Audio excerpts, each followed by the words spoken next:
News Poster NGTV. Please like, share, comment, and subscribe to this channel. But this government decided to take its time to study its challenges and areas that need funding. It took time. And so it decided that the challenges we face in the area of insecurity, agriculture and our infrastructure should be dealt with. Then it decided that this bill should be brought forward for approval. It's a normal practice everywhere in the world. There's no government that will come in without rearranging the budgetary structure, the Appropriation Act, so that it gets tailored in line with its own policy and program. So it's not something new. Well, one may argue that, okay, there was a supplementary appropriation bill that was brought in. That was an amendment. It wasn't, something that was put together by this administration. It was brought in by the last administration, but what we needed at that time, it was an extension of time.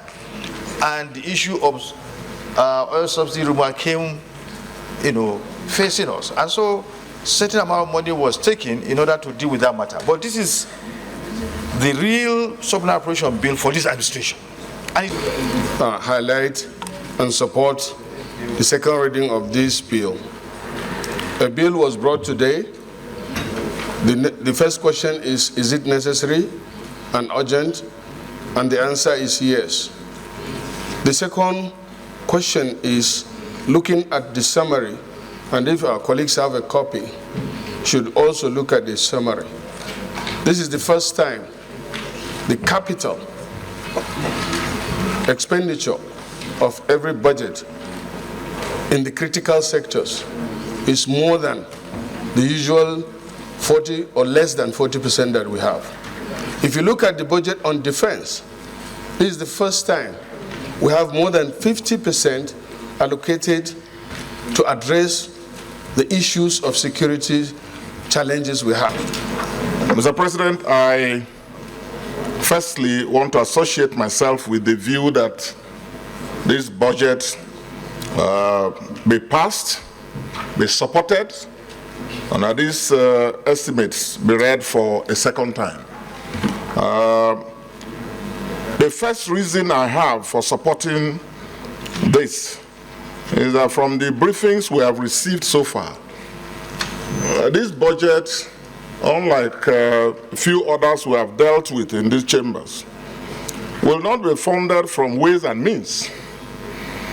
From the information at our disposal, it appears there is funding for this budget.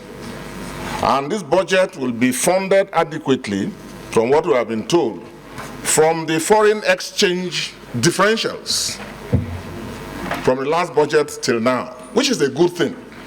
And which means also that this budget will not be funded from loans.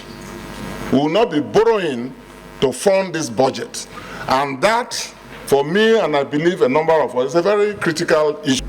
I'm commending Mr. President, Commander-in-Chief, Asiwaju Bola Ahmed Tinubu, for bringing this supplementary bill that tend to address very critical issues of the Nigerian economy, from defense to decayed infrastructure, from roads to even the palliatives in terms of the current economic realities, and also addressing the issues of the inflation and the suffering of labor people, in other words, the workers, the working population, and even to think of even the students as well, outside just road infrastructure. So I thank you for all your observations and the fact that many of you have of the opinion that this should be passed expeditiously to enable us concentrate on the MTF and the 2024 budget. So in view of that, I will put the question. Those in favor that this bill be now read a second time, say aye. Aye. And those against say nay. The ayes have it. Clerk of the... To lead the debate on this very important bill, which seeks to authorize the issue from the Consolidated Revenue Fund of the Federation, the total sum of 2,171,791,086,033 naira only, of which 18 billion naira only is for statutory transfers, 992 billion 802 million 15,985 naira only is for recurrent non-debt expenditure, while the sum of 1,165 billion 989 million 270,049 naira only is for contribution to the Development Fund for capital expenditure for the year ending on 31st December 2023.